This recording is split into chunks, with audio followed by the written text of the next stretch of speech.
Dear students, as I told you in the last class, in this session I will explain the purpose of constructing macroeconomic models. The purpose is interpretation of macroeconomic data. So macroeconomics and macroeconomic models focuses attention mainly on three issues. One is real GDP.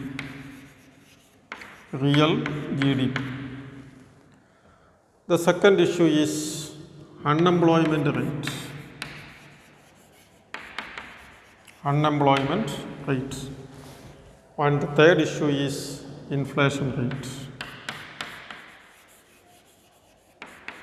In the beginning, while discussing the nature and scope of macroeconomics, we have discussed many other issues such as what determines long-run growth, inflation rate, unemployment rate, wage rate, foreign exchange rate, etc. Let me explain these issues in a little more detail. The first issue is real GDP. And as it is known to you, real GDP measures the output of actual goods and services produced in an economy over a period of time. That is, it is a measure of actual output of goods and services produced in an economy over a period of time, namely 1 year. As an example, in the US economy, GDP per capita was $5,000 in 1900. $5,000. It increased to $40,000 in 2010.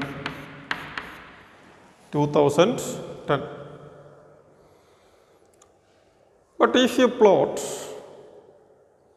the growth rate of GDP, you will see that time is taken here, GDP is taken here. It increases with fluctuations. You will not expect a steady increase in the growth rate of GDP over time. So GDP increases with the fluctuations around a trend. And the fluctuations in real GDP are known as business cycles. That is, up and down movements in economic activity. Ups and downs in economic activity. And the question is, ups and downs in economic activity, the downs are known as recessions. Ups are known as booms. So the question is, what causes recession? What causes recession, and particularly what causes depression, is one of the most studied, most analyzed questions in macroeconomics. Or what we say, short-run fluctuations in GDP is perhaps the most important issue discussed by economists over time. If you consider a long time period, you will observe that GDP per capita and also standard of living is increasing. But the increase is not smooth or steady. It is characterized by business cycles. So it is a very important area of analysis and research in economics. The second issue is unemployment rate.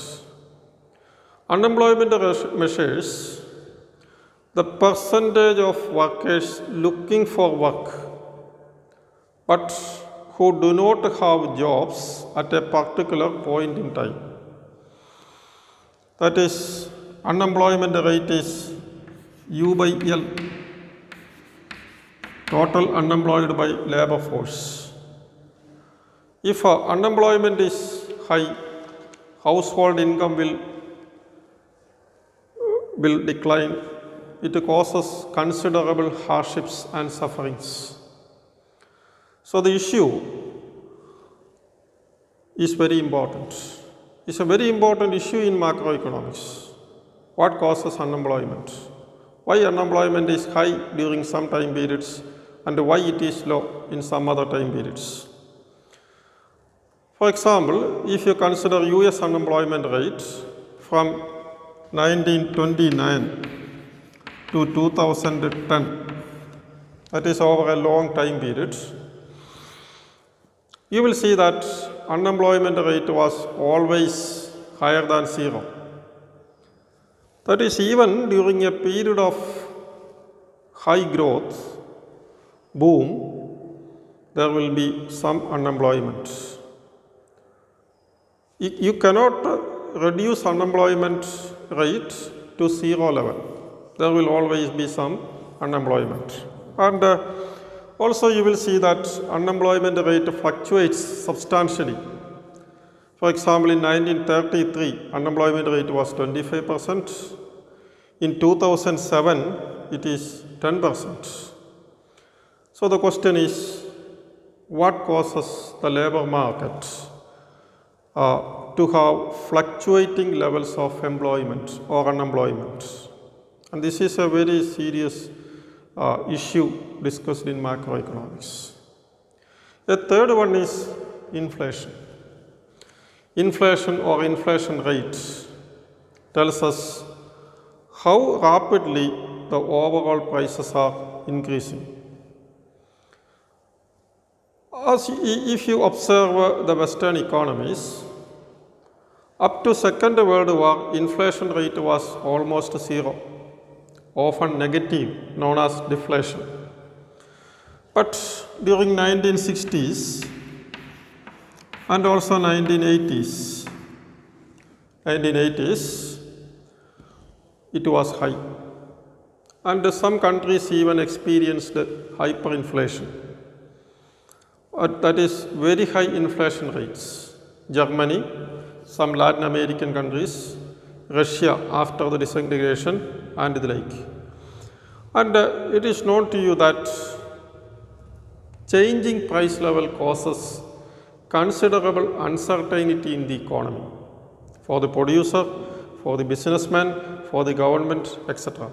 So, an analysis of what causes inflation rate and how to control it is a very important issue of macroeconomics. So, the chief three major issues which we consider is real GDP, unemployment rate, inflation rate. And macroeconomic models are mainly constructed to interpret these three events. There are also many other issues as we have discussed in the first class. And as I told you in the first class, macroeconomics is a policy-oriented subject. So in the next class, we will discuss macroeconomic policy. Macroeconomic policy.